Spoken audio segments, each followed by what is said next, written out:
In today's video, we're going to make this scarf. It is a child size, specifically like a small child, probably under the age of 10.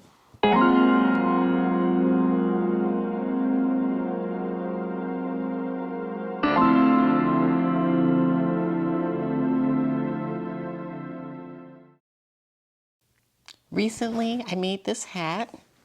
It's supposed to be a Christmas hat, but my son told me that it actually reminds him of the flag, the Italian flag.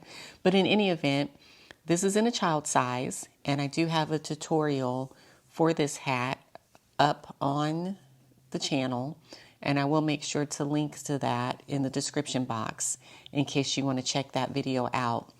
And so usually when I make a hat, I try to make a matching scarf. And I actually wound up making this scarf twice. Let me explain what happened. This is the first scarf that I made.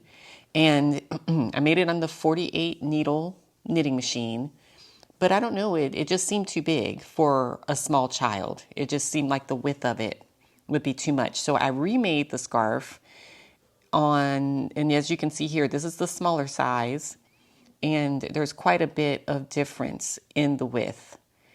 And I mean, of course, I'm sure the wider size could work for a child, but I think that this skinnier scarf is probably more of an appropriate size. I am using the 40 needle knitting machine. This is just a generic machine. As you can see, it has no branding on it. But for this skinny scarf, it is the 40 needle size. And also I'm using the same yarn that I used for the hat, which is Mainstay's 100% acrylic yarn, and that's a size 4 yarn.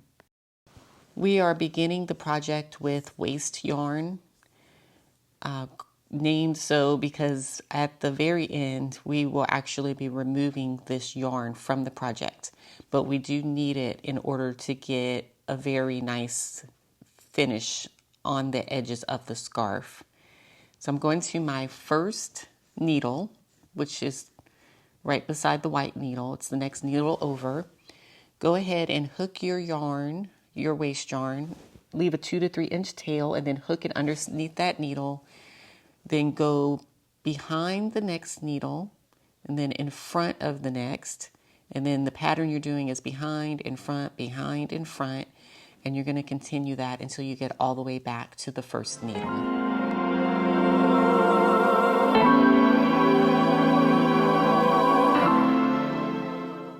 We have reached the last needle, which is the white needle. The yarn goes behind it. Then feed your yarn through your yarn feeder and through the appropriate sized tensioner, which for this one I'm using the middle. The amount of rows that you make with the waste yarn does not have to be exact. I usually do anywhere between 5 to 7, 6 to 8. Somewhere in that range is fine.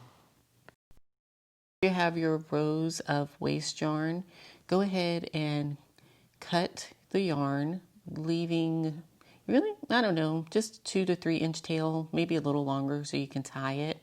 Place the yarn behind to the side of the last needle, then place your red yarn under, hook it under the first needle, then feed your yarn through your yarn feeder and through your tensioner. And now we'll begin on the actual portion that will be the scarf.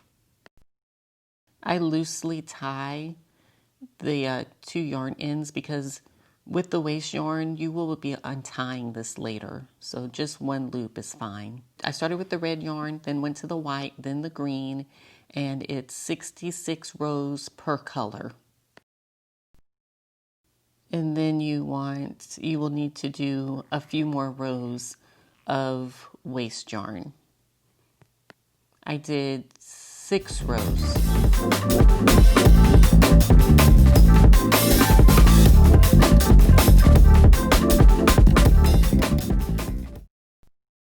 To finish off the edges, make sure that your scarf is turned right side out, and then untie the 2 yarn ends, the waste yarn and the scarf yarn, untie that. And then what I'm looking for is, I'm looking for when you put the ends together, you're going to see that one of the stitches, it is perpendicular to all the other stitches. So you're going to make sure that your yarn end is on the left side if you're facing your work. Then you're going to go down to the right side, the right end, and again find the perpendicular stitch on that end. Put your crochet hook through the loop. I'm not sure the size, but most any size will fit as long as it's not a jumbo size. You're working on the stitches to the outermost top portion and the green stitches that are on the outermost bottom portion. And that's how we will close up this tube. So put your hook underneath the top stitch closest to the perpendicular stitch and then pull the top loop through. And that's going to leave you with one loop on your hook. Then go to the bottom stitch that's closest and again put your hook through that loop and again pull that loop through. Each time you do this, you're going to be left with one loop on your hook. And you're just going to continue in this fashion until you get all the way to the end of the scarf.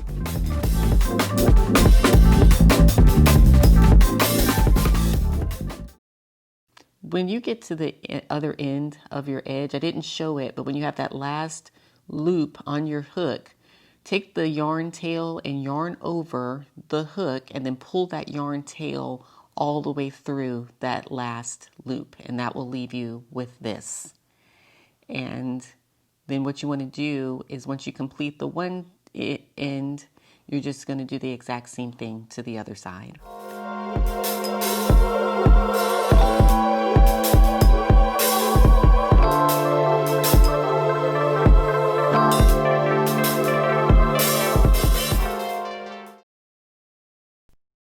You'll have this nice, neat looking finish on both edges of your scarf.